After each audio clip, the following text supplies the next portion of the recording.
Hi, rollers. Good to see you all. Waiting. Uh, Thank you for waiting, and sorry for keeping you waiting. And yeah, we have a lot of things to discuss, a lot of things to do. I have a lot of things to do. But let's discuss the song first. So this song is called Halochki. Halochki are the birds.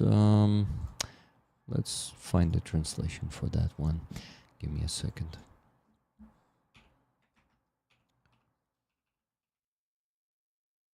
So Halochki are check marks. Halki. Okay. Halki. Let's try Halki. Jackdaws. Jackdaws. Guys, so jackdaws, do you know those birds? Anyway, guys, so this song was recommended by Prometheus UA, and it feels like it's a Ukrainian national song. I actually don't. Let's read it.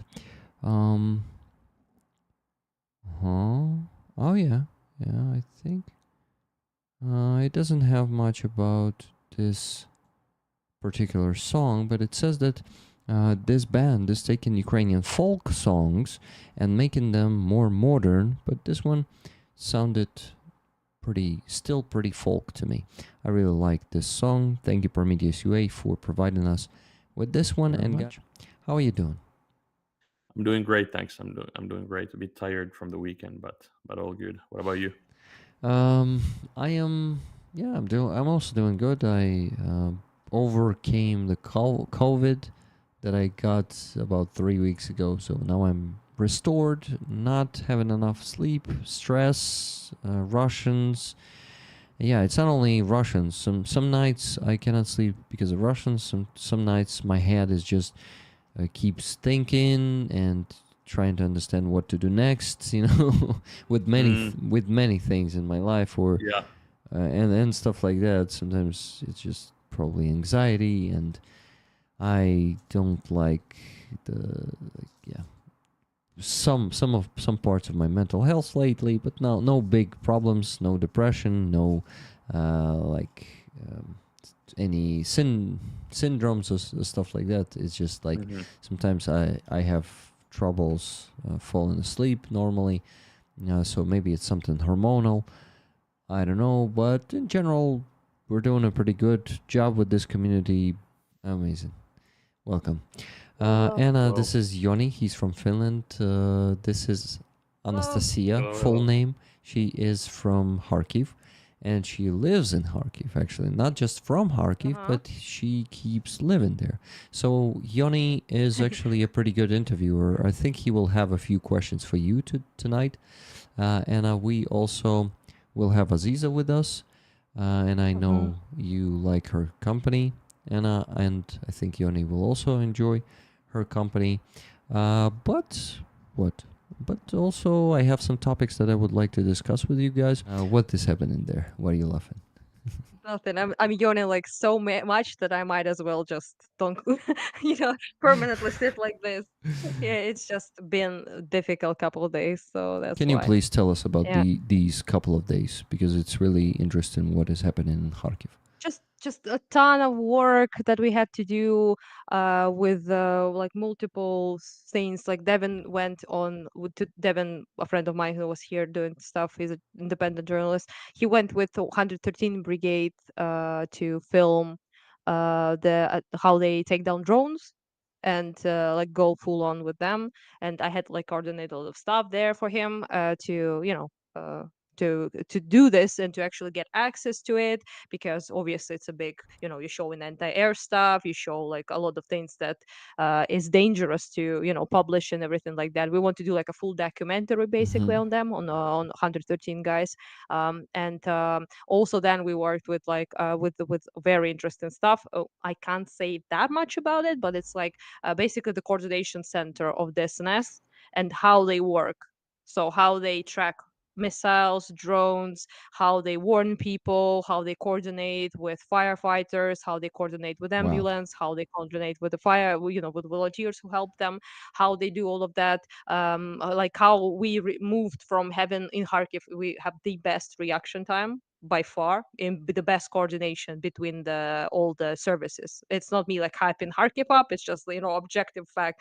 And it really saves the city, basically makes it functional. So all of that is like incredibly important. And double tapping was a thing that really really pushed them to the like limit to be able to take down fires, to pick people up from the rubble basically on a daily basis, right? But also protect emergency workers from being strike again, like double strikes, double attacks, all of that.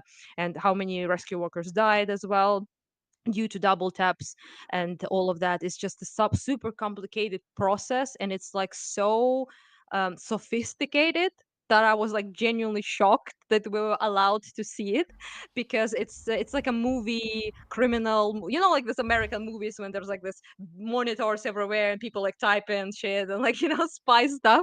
That's kind of like that. So it's kind of like 100,000 monitors monitoring everything, having like absolutely independent like generators, having like full access to everything, even in total blackout, like all sorts of like so many like people who are super smart, young. Like most of our like DSNS people are all under 30, which is incredibly based in my Wow. opinion. So we have like very little bureaucracy now with that, and we're trying to and with that efficiency, they shortened the reaction time. Just so you guys know how cool that actually is, from 5 minutes to 15 seconds. Ooh. It's just Wow. absolutely epic shit. And I'm like incredibly proud to have that. We even had like apparently people from Poland to Germany coming in to like know like how we do it and how it works that way exactly. And I'm sad to say that partially all of that was 50% of that was sponsored by USAID, USAID or USAID, how it's called, that Trump kind of destroyed. So now it's like absolutely, people wanted to do the same project in Zaporizhia and Dnipro, but now it's not going to happen because that money is not coming anymore. And there's a lot of things to talk about, and I hope we can make a proper like documentary on all of that, and like write an article and all everything discussing all of those things, because it's like quite complicated like coordination between people and how they do it, and how much investment really helped of other foreign countries, and especially USAID. Unfortunately, that is now not possible. So yeah, kind of that's what they have been doing basically. Okay. The SNS, by the way, is like the rescue and fire aid service here in Yeah, Ukraine. emergency, yes, security workers. Yeah. Mm-hmm. It's Uh, for me, it's absolutely heroes. So it's like Mm. something I know that it's not good to make ideal, make something like, but for me, they are so strong because when I saw how they work in Odessa region, in Kharkiv, in Kiev, when I see this eyes full of love, humanity, how they rescue animals, people, how they work hard. This work, I can, yeah, of course, our soldiers also work hard, but it's another work, and it's also very important, super important, and really for me, it's a great example how to be useful, how to be super in time in this history. So it's really envy, like заздрю. yeah. Yeah, I'm envy your brave soul on how you work Thank you. together, how you search and help journalists to see this reality. And I wish only all the best for you, for your spirit, because I know how it's Thank you. hard, it's really hard to be always on this on same level of fighting, on same level of doing our job. And I'm really proud of you guys. Thank you. And Yeah, and yeah, I really like thank you very much. I really am trying now to do this whole project specifically because I was kind of really already very invested in the idea of talking more about the firefighters, rescue teams, emergency workers because they're kind of like a little bit like unsung heroes Hmm. because I mostly work with soldiers obviously and I talk a lot about them for obvious reasons, you know, the defenders of the country, but I'm also like think like this is it's like a I mean, it's not in religious context, but they're literally like guardian angels, basically, right? Hmm. You know, and Yeah. every day in our life, they when I people depend on them to survive literally daily, right? And it's just and I really wanted to showcase that. I kind of like grew to appreciate them, even like utility workers, everyone much more because of the war obviously, but also like a personal my experience with the strikes and being on the scene of the strikes, also the strike that destroyed our place and like killed my father and stuff. Because of that, like the interactions with people that I had were like so amazing, and like the quality of the work that firefighters and emergency workers do, like on the scene, for example, they treated like my mother and everyone just so kindly, so professionally, and they have like such insane like working hours, absolutely like incredible stuff. For example, like we did interviews with I probably guys be kind of curious to know, I never saw anything like that, so I probably will be first people to publish stuff like that about the initial 22 way that firefighters were fighting everything, because there was no air raids, there was no Mm. sirens, there was no coordination, there was no way, hey, strike is about to happen, nothing like that. So entire year basically of 22 and partially 23, they were absolutely like operating like mad lads. They are like under grads, under artillery shelling. Like for example, Turgut, friend of mine who's a firefighter, he was like, we are like rescuing people from one like pedist like building entrance, right? And we get a strike in another one like directly while we were working. So it was like that bad, right? Yeah. And in Pivnichna-Saltivka, which is a region in Kharkiv city, like a part of the city that was almost entirely destroyed, and 500,000 people no longer live there that used to live there. So it's just a complete like I don't know how they did it and how they managed and how they even survived all of that and how much they're targeted by Russia. It's just yes, absolutely like incredible stuff. And I remember him saying like the double taps are the trap we go into willingly. Mm-hmm. Like it's like the best thing, the best way I can translate it, because it's like they know they're gonna get hit and they know they're gonna be hurt, but they can't not go, because every minute they spend is the minute someone is dying under rubble, right? Or Mm-hmm. in fire. Yeah, right. And Yeah. it's such a beyond like self-sacrificial, beyond anything really. So I'm like insanely hyped to highlight them and to talk about them and to try to make them I don't know, feel I guess as loved as they deserved. So I was like running around the center and like, I love you guys, like thank you so much. Everyone was like, quite pleased by that, because obviously, they need that like connection, because they need the return and of the feeling that they fight for us, but we also like love them and we care for them and we really appreciate what they do. So yeah, that's kind of like the wholesome mission right now. wholesome mission to showcase how really incredible they are. Like like okay, Marvel heroes have nothing of these guys. I will tell you that much. Yeah. They're like actual superheroes. Yeah. Marvel yeah, heroes are fake. after Yeah. after our Yeah. reality, I don't I can't see the Marvel stories, films. Absolutely, I don't believe in these heroes at all, because we have our heroes and they are much more powerful, and it's reality, it's like real life, and they are so Mm. amazing, legendary Mm. legends. By the way, we gotta remember that when Anna says, "I don't know how they survived all of that," we gotta remember that a lot of them did not survive that, and a Mhm. lot of the rescue workers in Ukraine are being killed by those double tap attacks, and not all of them are being killed. Some of them are being injured. Some may be lucky and be injured not strongly, but unfortunately there are some injuries like a loss of a limb or like some really serious gut injury, and that leads to heavy health issues, and some were like rescuers cannot come back to work and keep rescuing people. So I really hope either right now or in the future we kind of focus on them too, just a bit more at least, and help them. So guys, remember Edward Matthews, who is actually who has this project Brave Minds UA, and they want to give the mental health what do you call that, sessions to the rescuers, fire aid workers here, and yes, also in Kharkiv. So all of that is very important. Not just tell their stories, go there as Anna does, and give them that connection. That is really important. But also, helping them with mental health is pretty good. So yeah, Edward comes to mind. So if you can support that initiative, support it too, please.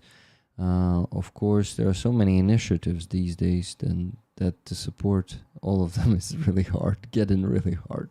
And for me, for example, I like the Ukrainian fundraisers. I see and know many of them, many funds, many volunteers, and I mostly donate only just to Sternenko because, unfortunately, I think with limited finances, budget, you need to just either choose like one person or donate to everyone, but just a tiny sum of money.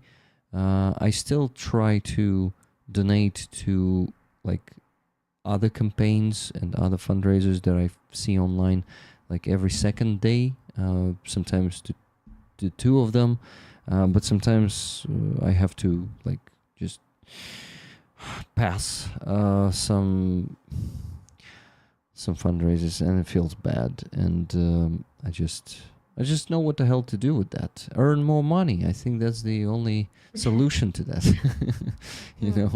Earn more money and make everyone happy with your donations. what a recommendations I'm giving today. It's just like, I mean, Rick is like, be rich be rich. and Yeah. donate to everyone. We had this comedy video here in Ukraine, an interview with a guy who was saying, born rich. That's my advice to you. Born rich. If you Solid. don't born rich, don't born at all. Okay. Very optimistic, just how we like it. Yeah, with Yeah, jokes. Just. So By the way, speaking of, I had like so many dramatic, like incredibly difficult stories about, especially about Turgut, the friend of mine. He's often on the missions to test the ashes, basically, and to find the remains of people and to DNA samples and all of that. So it's kind of grim, a lot of things that he did say. But there was like one absolutely hilarious thing that they used to do. So they were at the Barabashova market, which is a big marketplace in Ukraine, in Kharkiv, in one the biggest in Ukraine, I believe, if I'm not wrong. And people, Russians targeted quite a bit with drones in particular, but also like glide bombs. And the boys were there, one of the fires, and the shop burned down. And the owner of the shop was like, take everything that survived. Like, I don't care, just take anything you want. And they were like, and Turgut felt really bad about like taking anything, but he took a little speaker, basically, that he put on his car, that the big fire truck, right?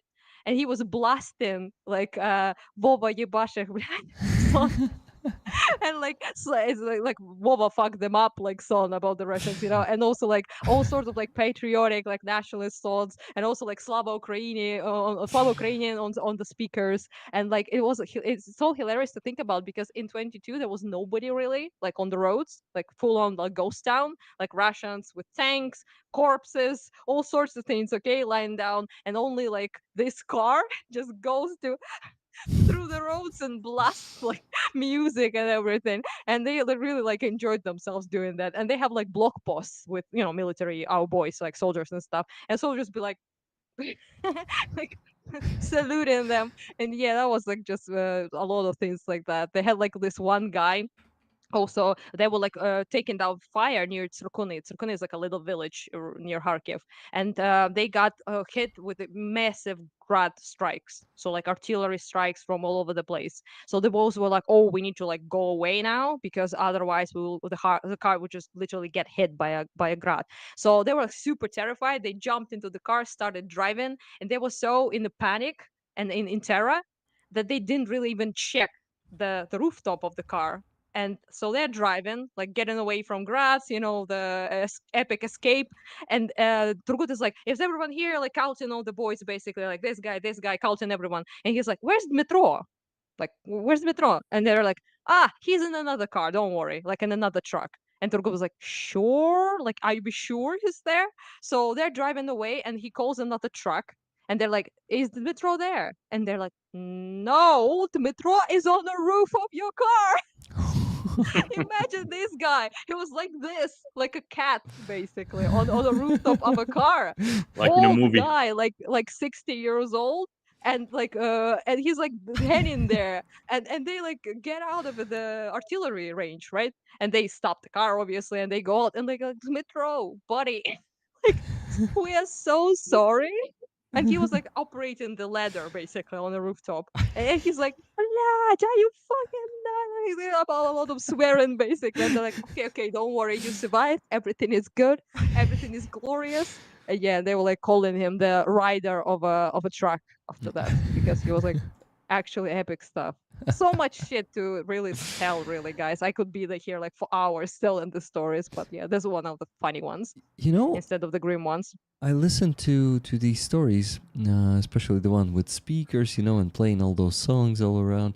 And I understand that Kharkiv has a unique war history. No other town or city in Ukraine, I guess, has the same history. Because first Russians were pretty close to you, like to Kyiv, right?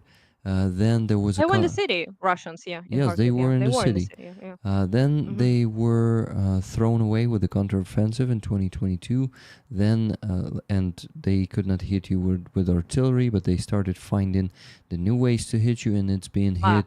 hit harder than other towns and cities in Ukraine.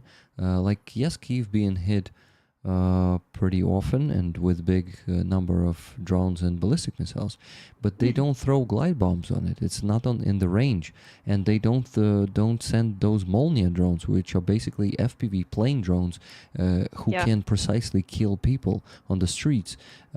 And those double tap attacks, I think they are happening in Kharkiv much more often than in Kyiv or other towns.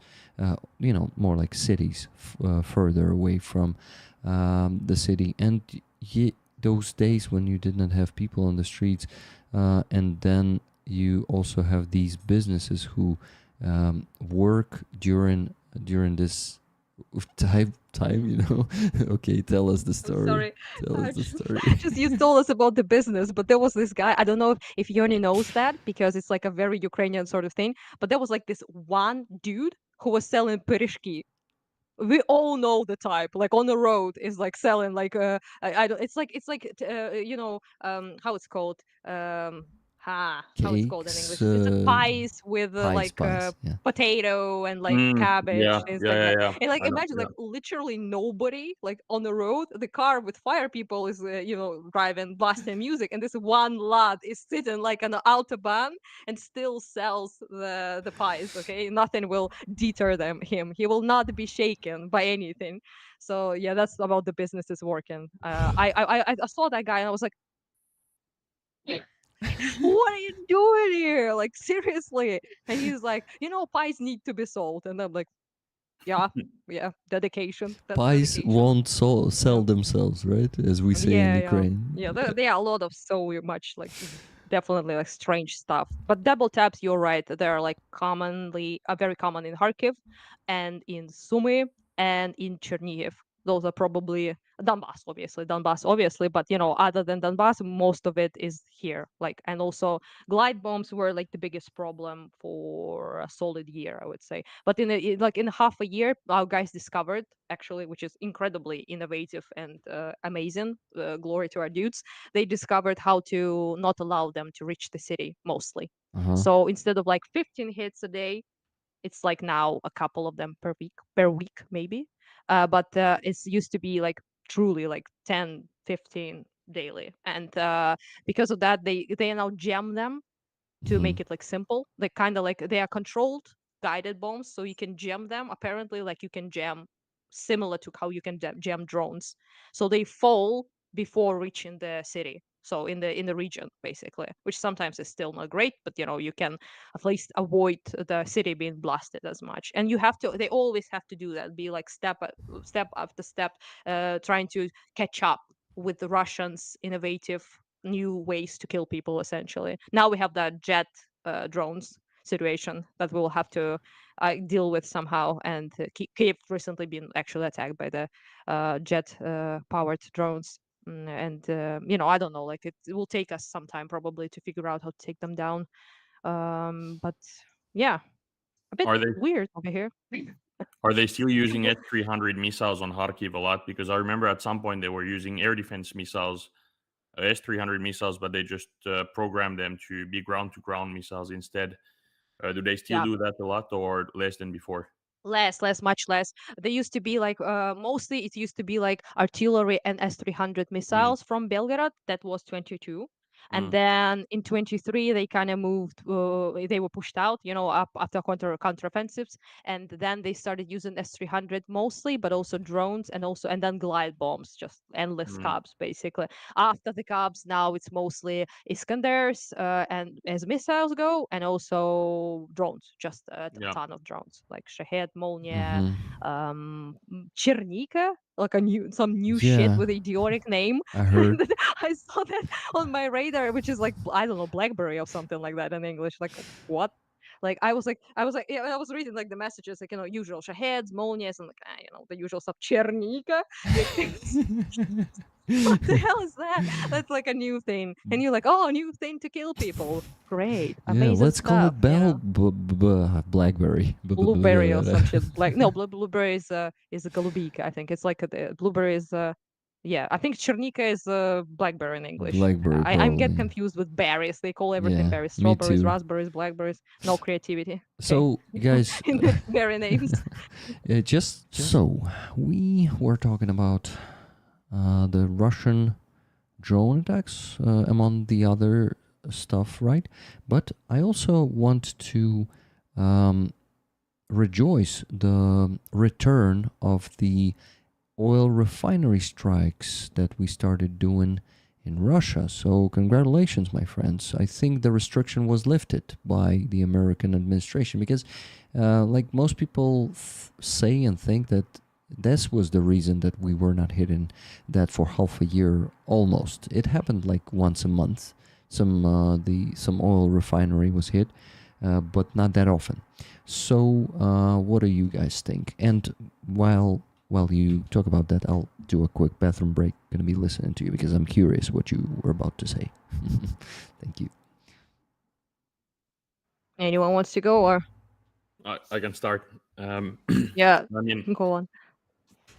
I think it's obviously a really important thing for Ukraine to be able to hit Russia's economy, and it's really important that the US allows it to happen. But I think that the something I wrote about recently is that Ukraine needs to get some missiles with larger payloads to be able to hit places like the drone factory in Tatarstan that I think it's called Yebula or Yeluba, or I don't remember the name of the place. But the drones are really nice, and Ukraine is producing more and more of them, and they're really useful against Russia's energy production and so on, and they're really useful overall. But Ukraine also needs some missiles with larger payloads because otherwise they cannot hit. You cannot hit places like this factory.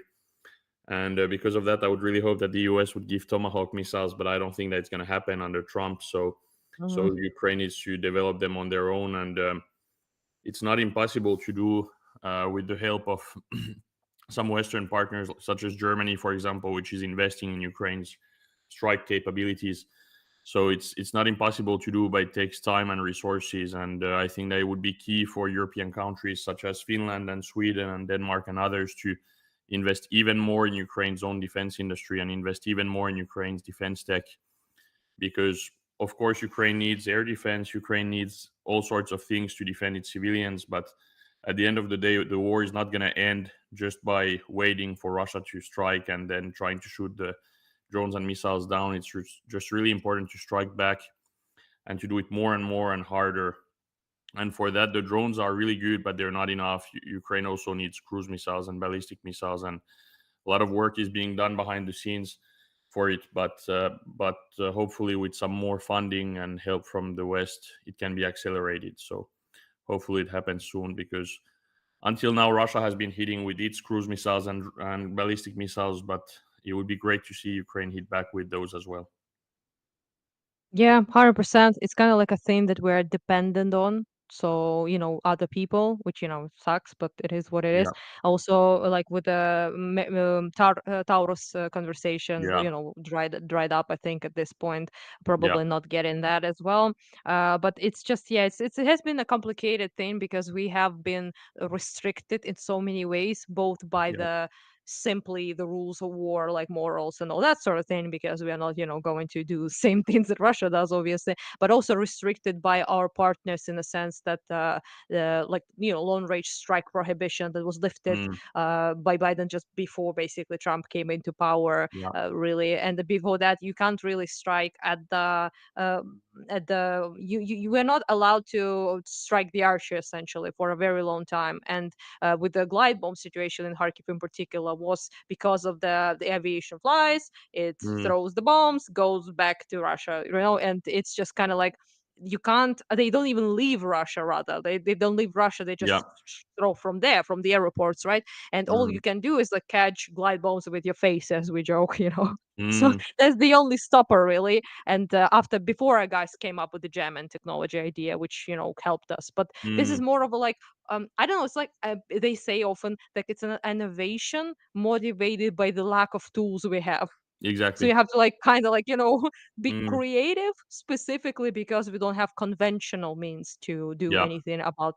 And yeah, it was annoying to put it mildly because sometimes you'll be like sitting in the corridor and glide cabs are very slow compared to missiles, so they you mm, can really hear them for a long time. mhm, So they like fly like again 40 seconds, 50 seconds time. You hear it and it flies, and a lot of them flew directly above my place because I live in a part of the city where they fly, and you'll be sitting like in the corridor and glide blobs are like flying and everything exploding, like shit is like shaking and all of that. mm, And you're thinking like, why the fuck you know we use the missiles? Because for example, we have been given like Storm Shadow, right? yeah, From UK, production of UK and France, I believe, joined. And we kind of had them, but we couldn't really like use them, mm, very small amount, so it's not like we can yeah, throw them sparingly. But also, even when we had them, we still couldn't use them because of the limitations. And it's yeah, like, yeah, it's quite difficult, especially with all this like nonsense negotiation mm, peace, whatever stuff that really stop doesn't stop Russia doing anything. But apparently we are not allowed to hit like refineries and things like that, yeah, meanwhile not to sabotage the negotiations and for the chess games and all of that. And to me it's quite silly, obviously, and silly, and it's also super detrimental to us because we are on the constant strikes, and 50 more than 50% of our energy is down. So we're like hanging by a thread. I don't know how things work, if I'm honest. Like it surprises me every day when I go outside and I see things working because of just how much damage was done. But it's mostly due again to hype up USA. For example, they helped a lot with Kharkiv getting generators everywhere. So mm, that made it possible for people to have electricity, for people to have like drugstores, like cafes, grocery stores open, all of that, right? And it's getting like increasingly difficult now, especially with the 60% increase with drone strikes that we have currently, and 38, I believe, percent increase in civilian death as well, mm, compared to previous year. So the situation is like quite difficult. Like even, for example, like Kyiv recently have been, hit as well. Quite just recent strike was pretty horrible. Like yeah, more than 30 people were killed and hundreds injured, and it's just it's kind of like I don't know, like like it's complicated. As a Ukrainian, it's a complicated Mm, feeling because you don't want to be resentful and you don't want to be ungrateful because everyone's like, ungrateful Ukrainians, throwing that stuff. But you also don't, but it also difficult, okay, to be mm, grateful and to feel that like gratitude when there's so many things that are not being yeah. done to its full capacity and limitations even, right? And with the Trump situation, it's a whole other, can of worms. But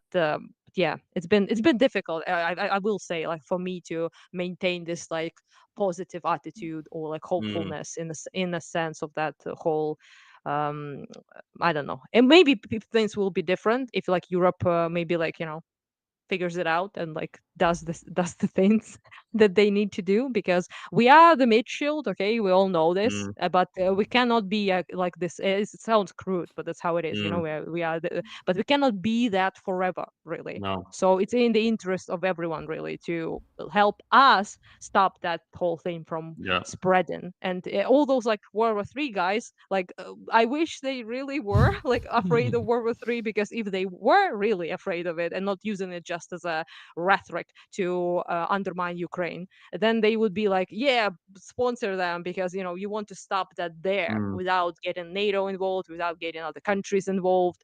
And mm, yeah, I do think only few people really understand um, the scale and the yeah. danger, which would be like, I don't know, like our closest neighbors have been also occupied by Russia. I know what's that like. For Mm, example, Baltics, Finland, Scandinavian countries have been pretty good recently to us as well.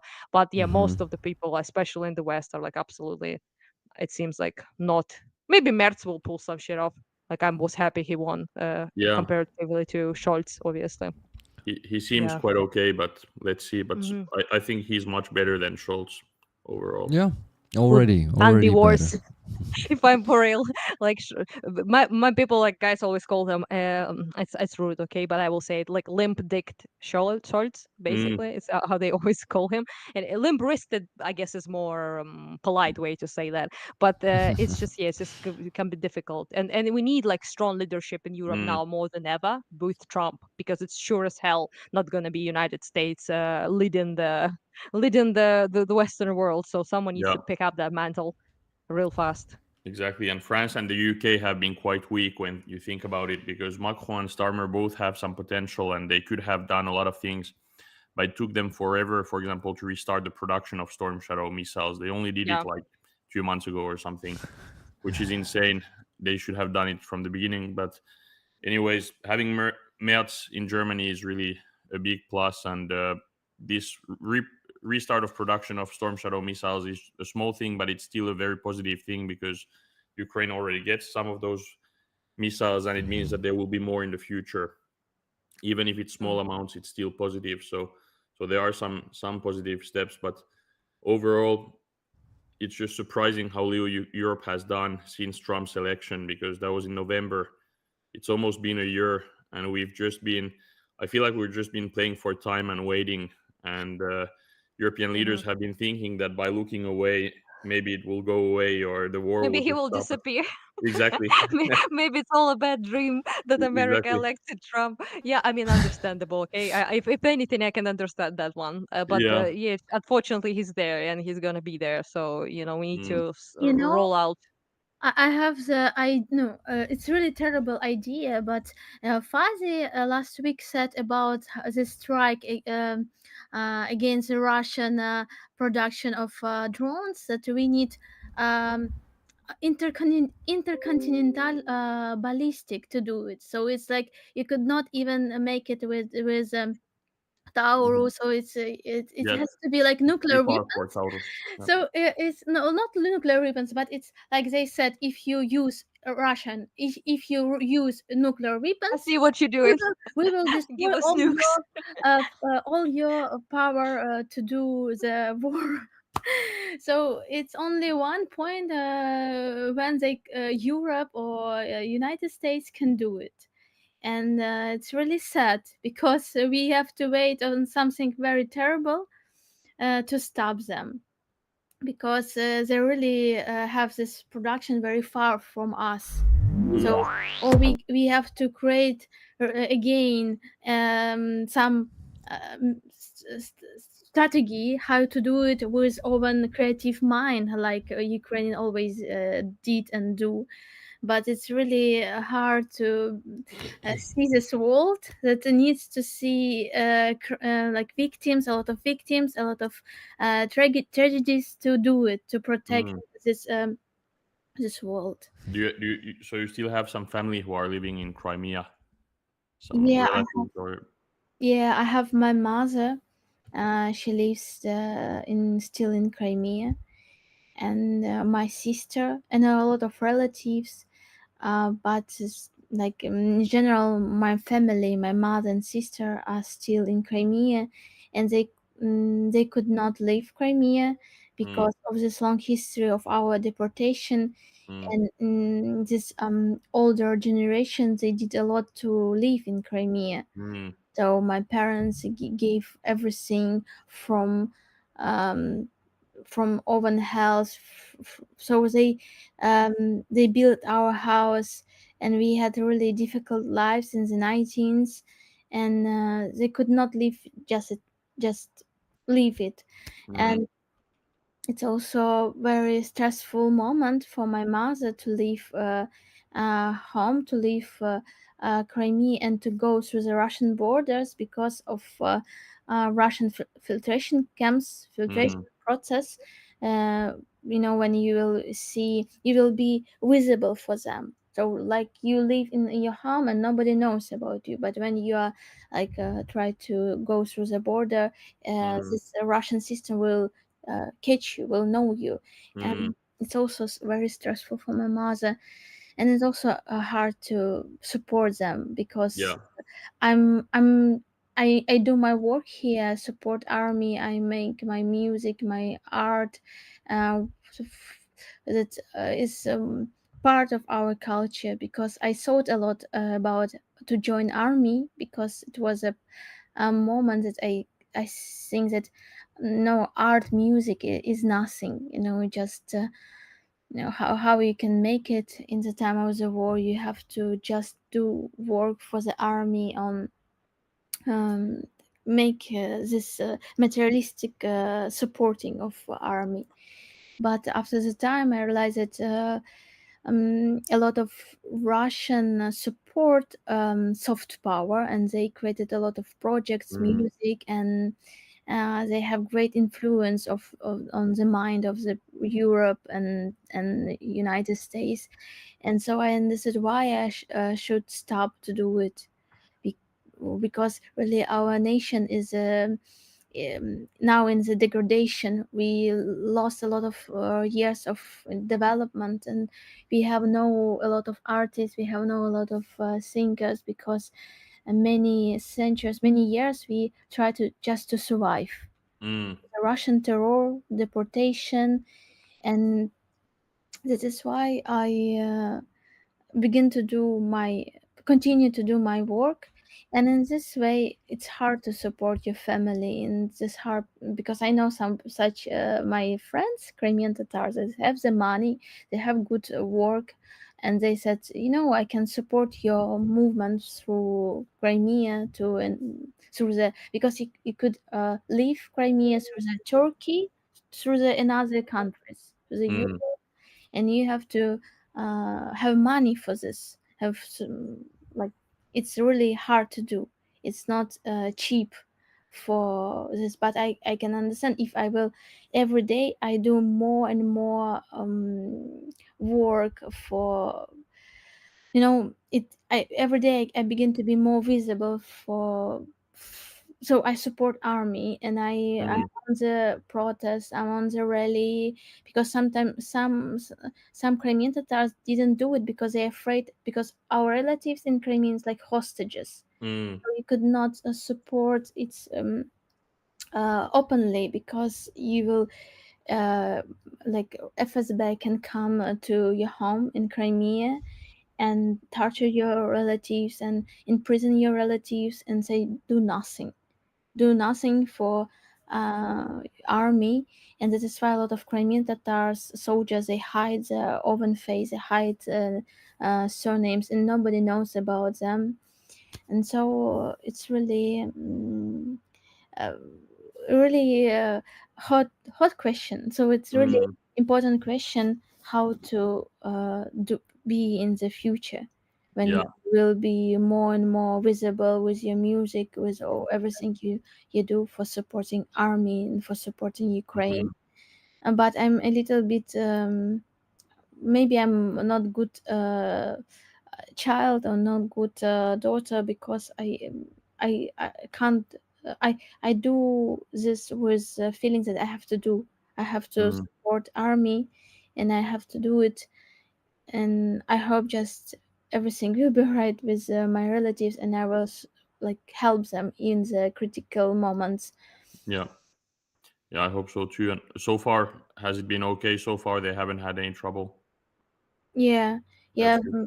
No, in our village, it's like not village, it's a part of the city. Kislev is Evpatoria, is west of Crimea, and a lot of our like neighbors know about my mother, that she's very patriotical Mm, or Ukrainian person, and she doesn't hide this. But maybe it's good that we live in Crimean Tatar era.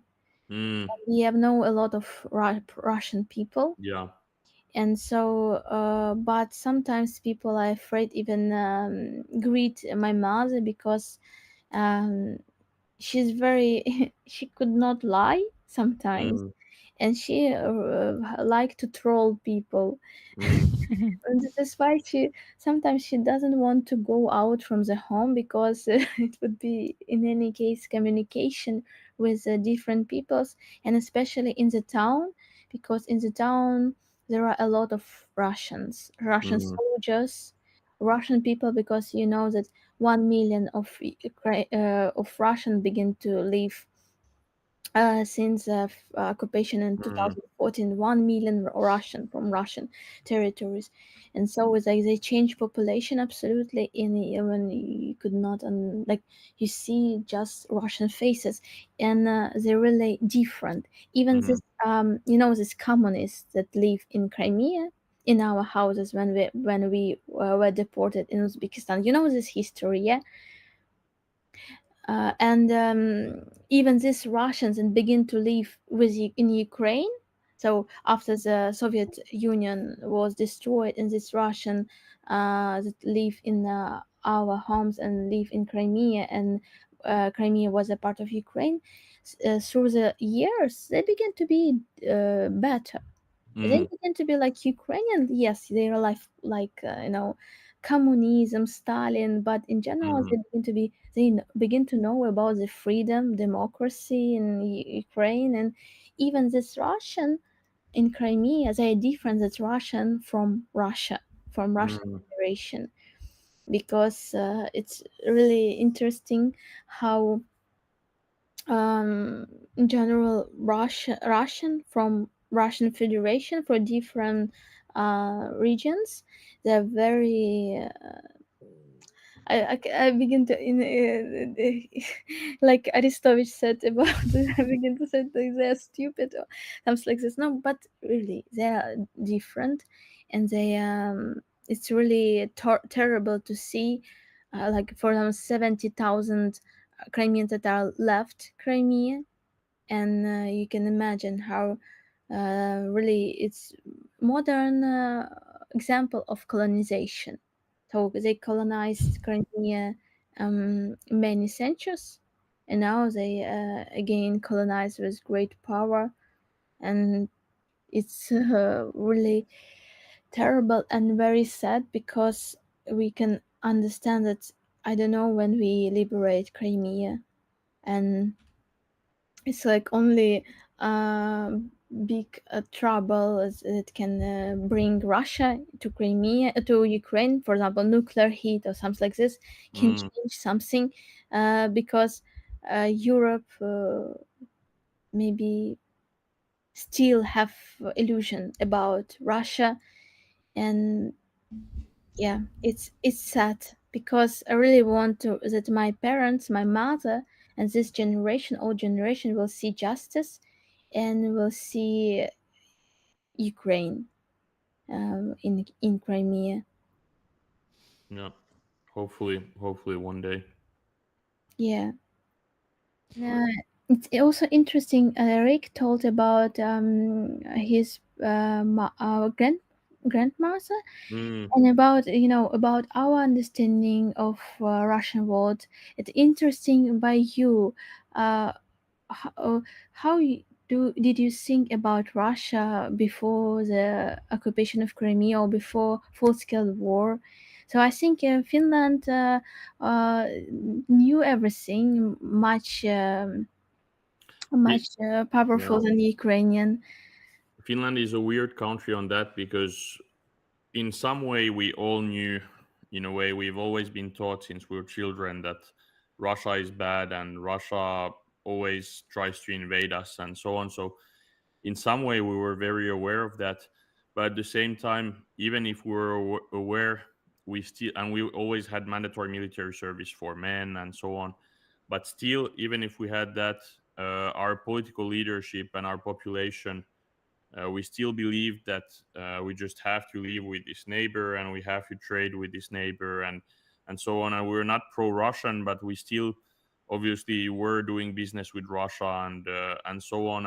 And because of that, it's weird because I would argue that Finns are some of the most Russophobic people in the world, but at the same time, we were in this very pragmatic Hmm. uh, way of doing politics and business, and a lot of Finns, we saw Russia as an important partner, not in a positive way of being an ally or anything, but more like a neighboring country. But we were of course aware of the risks involved with Russia, and we were never fans of it. But even today, there are still some people in Finland who think that. Who say things like, yeah, Russia is our neighbor and we will need to be able to get along with them and so on. So we, even if we are not huge fans of Russia, we still have some of those. But overall, Finland is, yeah, one of the most uh, immune countries to Russian propaganda in Europe because of the many wars that we've had with them and because of the history that we have. And many, almost everyone has someone in their family who lost their home or lost their, well, someone from Karelia or someone from somewhere in their family who lost some area or something from them. So most of us are quite aware. And when you are in the military service for 1 year, even if the Finnish military service is quite nice and it's well organized and so on, when you're in the forest under the rain guarding some tent and you know that it's only because you have Russia as a neighbor, it gives you extra motivation not to be a big fan because you know that you're only there because of them. But yeah, it is what it is. This I shared history when Ukraine was a part of Soviet Union, Yeah, and we were in the Red Army, yeah, and we exactly with the hands of Ukrainian. This war was with Finland, yeah. and it was absolutely disgusting. And it's so important to be honest with yourself, to say about this, Mm, because still some people in Ukraine, they could not understand that a Red Army was same evil evil. Yeah, yeah. in Nazi German. Mm, And they really in the it's not a good point to say, my grandfather was in Red Army. yeah. My Definitely. grandfather was in the Red Army. He joined army in the beginning, like Mm, this World War II. So yeah. he was just 16 years old, and Mm, I never said now it's like a great point, mm, because even he never said about this with yeah. great feelings, because he knew about the reality, how it Yeah. was, and it was absolutely not heroical Mm, army.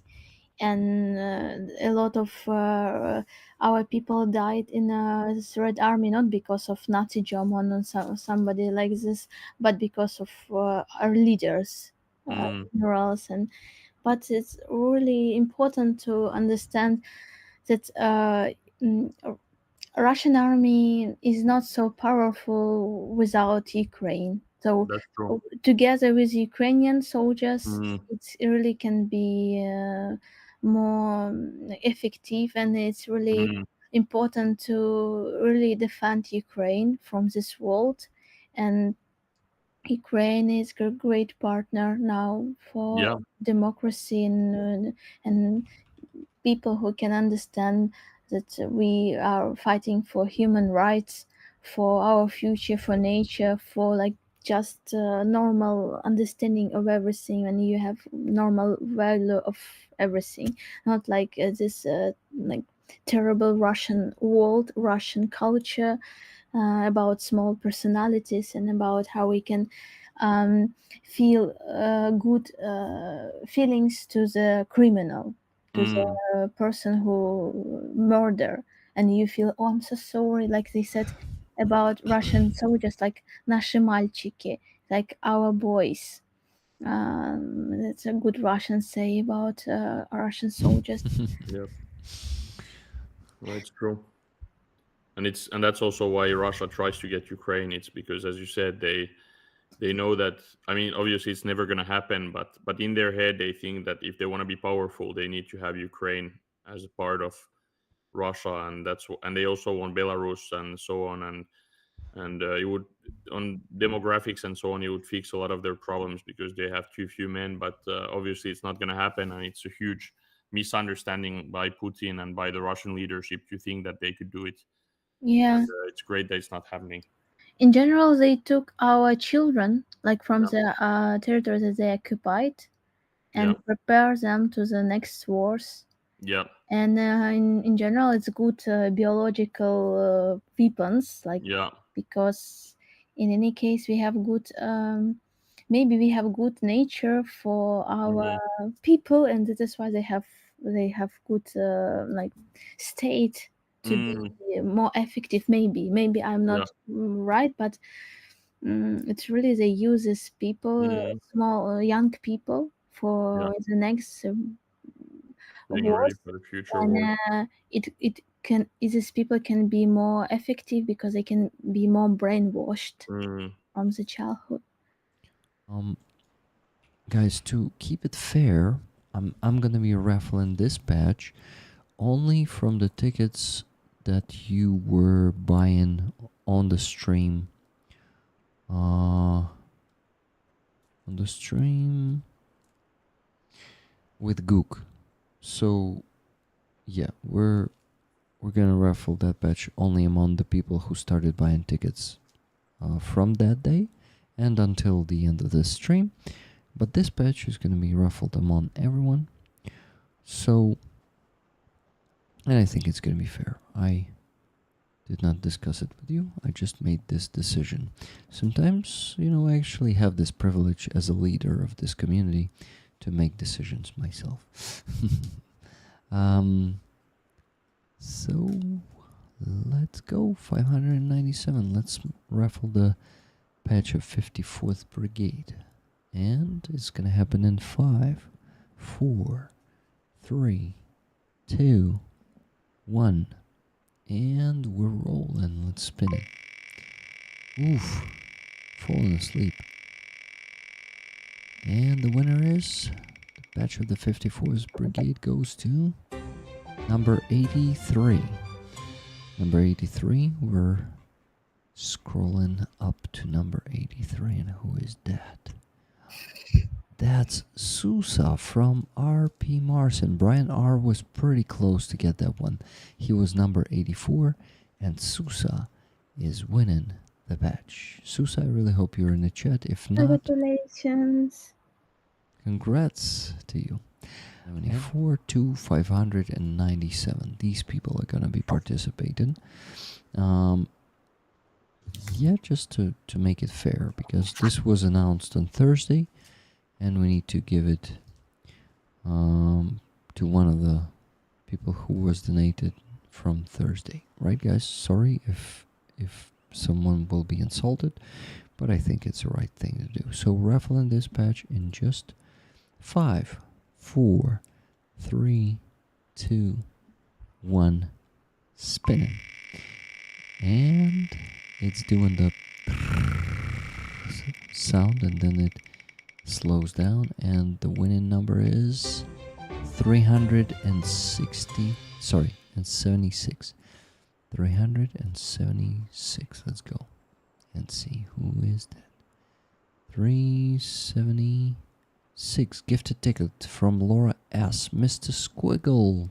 Congratulations, Mr. Squiggle. Guys, I remind you that we have beautiful paintings that Aziza is once again gifting to me to auction them, and to, not to me, but to you, to the whole community, and to the soldiers, because they are gonna get the donations, the equipment.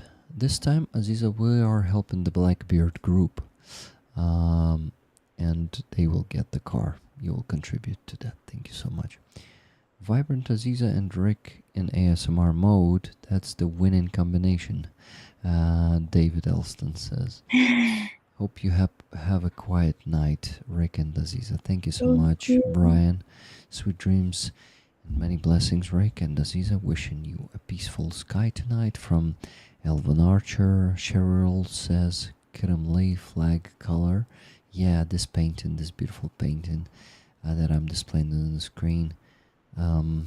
It is called Devotion, and actually Aziza, next time, next Sunday you will tell us more about the paintings, because we really need to go to sleep, because if I ask you to tell us right now, it will take 5 minutes, then 5 more minutes, and then we were gonna go to sleep at 3. Yeah.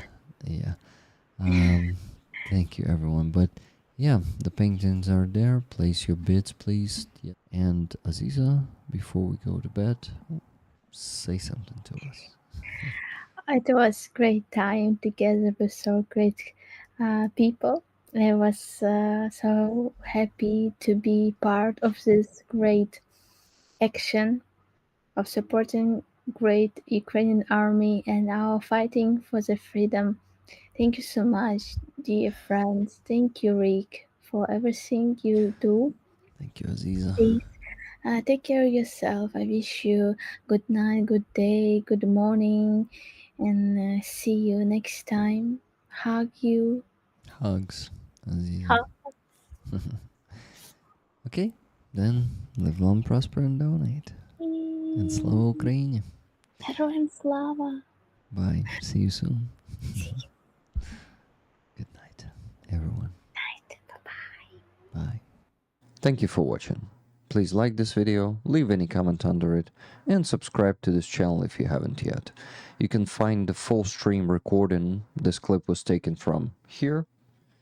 And I invite you to join us on Rick the Ukrainian here for live streams and videos from Ukraine. Thank you, and live long and prosper.